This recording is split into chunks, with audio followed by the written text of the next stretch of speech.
La violation de la liberté de presse commence petit à petit à prendre de l'ampleur au Burundi.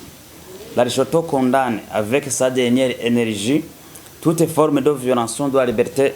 de la presse, des accusations arbitraires et des menaces préférées à l'endroit des journalistes, surtout des médias indépendants,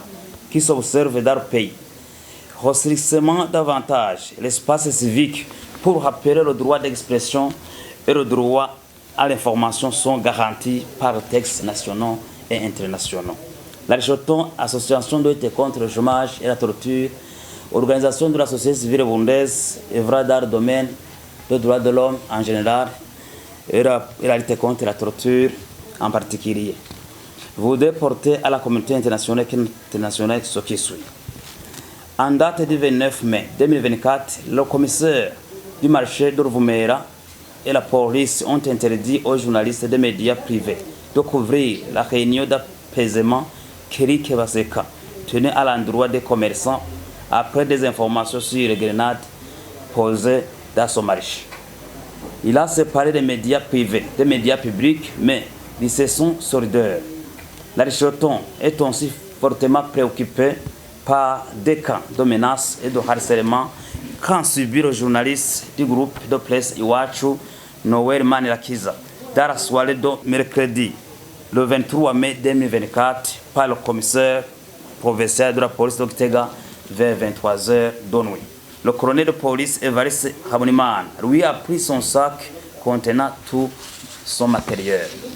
L'Aristote salue les efforts du conseil de communication pour plaidoyer en faveur des journalistes Jean-Noël Manirakiza et Armadi Lajab pour que leurs droits et libertés puissent respecter. Et la dite organisation demande que la CNIS s'implique davantage aux autres dossiers des 3 journalistes en détention actuellement pour qu'ils puissent être libérés en fait de contribuer à la redynamisation de la liberté de presse et des droits d'accès à l'information dans notre pays. Aristote, en se basant sur les articles 21, 23, 24, 25, 39 de la Constitution de la République du Burundi, Aristote demande alors au gouvernement de suivre de près de tels crimes commis à l'égard des journalistes, des médias et journaux indépendants pour éradiquer ce fléau devenu une atteinte aux droits de l'homme au Burundi, en fait de contribuer au rétablissement de la bonne gouvernance, la démocratie, la paix, la liberté des médias, d'information et de réunion,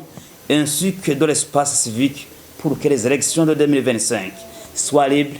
transparentes, inclusives et apaisées. À la justice burundaise de traiter avec sérénité les dossiers des journalistes victimes des menaces ainsi que des cas de harcèlement et des arrestations, détentions illégales et d'user de ses pouvoirs lui confèrent par la loi en vue de protéger le journaliste Jean-Noël Manirakiza ainsi que de rétablir dans ses droits conformément à la loi, en punissant le colonel de police Evariste Habonimana pour éradiquer l'impunité et mettre fin au crime à l'endroit des journalistes. Pour terminer, Aristote rappelle que 3 journalistes sont en prison, dont Sandra Moza, Florian Rangabiye et Kenny Claude, de l'Aristote plaidoie pour la libération. D'autres journalistes d'Akezanet, Armadi Lajab, étaient libérés après des sommets détenus dans le cachot du service national de renseignement à Bujumbura. Il était arrêté le 2 mai 2024 alors qu'ils prennent des images d'un incendie du marché de Ruvumera dans le quartier Buyenzi en commune Ntahangwa à mairie de Bujumbura. Ce matériel a été saisi. L'organisation Aristote continue de suivre de près la liberté de presse et de dénoncer tout ce qui s'agisse qui porte atteinte aux droits de l'homme en général et des journalistes en particulier.